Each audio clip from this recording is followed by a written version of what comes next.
പ്രധാനമന്ത്രിക്കായി കൊച്ചിയിൽ സുരക്ഷ ഒരുക്കിയ പോലീസ് റോഡിന് കുറുകെ കെട്ടിയ വടത്തിൽ കുരുങ്ങിയത് ഒരു വീടിൻ്റെ കൈത്താങ്ങാണ്. മനോജ് ഉണ്ണിയുടെ വിയോഗം ആ കുടുംബത്തെ അനാഥമാക്കി. വാടക വീട്ടിൽ അച്ഛനും അമ്മയ്ക്കുമൊപ്പം ഇനി മനോജില്ല. റോഡിൽ സുരക്ഷയൊരുക്കുമ്പോൾ പൊതുജന സുരക്ഷയും പ്രാധാന്യമല്ലേ എന്നാണ് മനോജിൻ്റെ സഹോദരി ചോദിക്കുന്നത്. ആർക്ക് വേണ്ടിയാണെങ്കിലും പ്രൊട്ടക്ഷൻ എടുത്താലും ജനങ്ങൾക്ക് വേണ്ടിയും പ്രൊട്ടക്ഷൻ എടുക്കേണ്ടത് പോലീസുകാരുടെ ഡ്യൂട്ടിയാണ്. അപ്പോൾ അവരത് ഒരു ബാരിക്കേഡോ അല്ലെങ്കിൽ ഒരു റിബണോ ആവട്ടെ അത് കെട്ടിയാലെങ്കിലും മതിയായിരുന്നു. പിന്നെ അത് വടം എന്ന് പറയാൻ പറ്റില്ല. വടം എന്നൊക്കെ പറയുമ്പോൾ നമ്മൾ വടംവലിക്കൊക്കെ കെട്ടുന്ന അത്രയും വണ്ണമുള്ളതെങ്കിലും ആവണ്ടേ, എന്നാലല്ലേ വടം എന്ന് പറയാൻ പറ്റൂ. ഇതൊരു കയറെന്ന് തന്നെ വേണം പറയാനായിട്ട്. കാരണം അത്രയും നൈസ് ആയതുകൊണ്ടാണ് അത്രയും വലിയ ആഴത്തിലുള്ള മുറിവുകൾ ഉണ്ടായിരിക്കണം. ഇനി ആരോടും പരാതി പറയാനില്ല. അനുജന്റെ വിയോഗം താങ്ങാൻ ഇപ്പോഴും കുടുംബത്തിന് കഴിഞ്ഞിട്ടില്ല. വേറെ ആരുമില്ല ഓടി നടക്കാനൊക്കെ.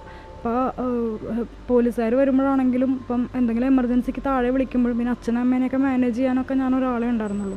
അപ്പോൾ എല്ലാം കൂടി ഓടിയെത്തി കഴിഞ്ഞ് കഴിഞ്ഞപ്പോഴേക്കും പിന്നെ എന്നോട് എല്ലാവരും പറയണത് ഡ്രസ്സ് വാങ്ങിച്ചുകൊണ്ട് വരുമ്പോൾ ഞാൻ ചോദിച്ചു എന്തിനാണ് ഡ്രസ്സ് എന്ന് വെച്ചപ്പോൾ അവർ ചോദിച്ചിട്ടാണെന്ന്. അപ്പോൾ ഞാൻ ചോദിച്ചു പോയാന്ന് വെച്ചപ്പോൾ പോയെന്ന് പറഞ്ഞു. ആശുപത്രിയിൽ ഉൾപ്പെടെ ചികിത്സാ ചെലവിന് വലിയ തുക നൽകേണ്ടി വന്നു.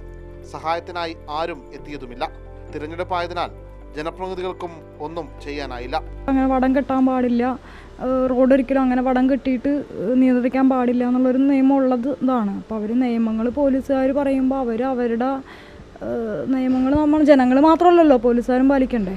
അച്ഛനും അമ്മയ്ക്കും താങ്ങാകേണ്ട മനോജ് ഇനിയില്ല. പ്രാരാബ്ദങ്ങളില്ലാതെ കുടുംബം നോക്കാനാണ് ചിപ്പി ശ്രമിക്കുന്നത്.